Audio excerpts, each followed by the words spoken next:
Ang tambak nito ah. Kung nabubukas yung kardo dito. Tawagan nga.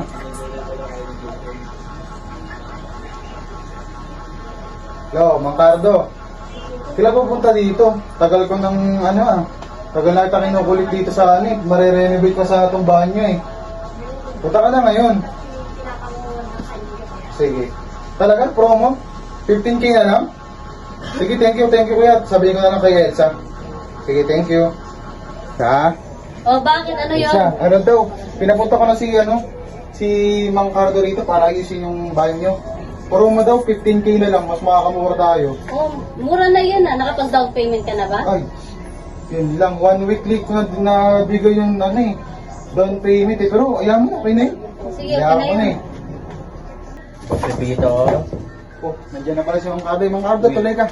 Pasok. pasensya na pala, nalito. Mag-update lang sana ako kasi may pupuntahan din ako eh.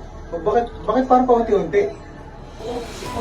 O ayan, perfect example ng Article 1192. Pareho kayo ng contractor mo.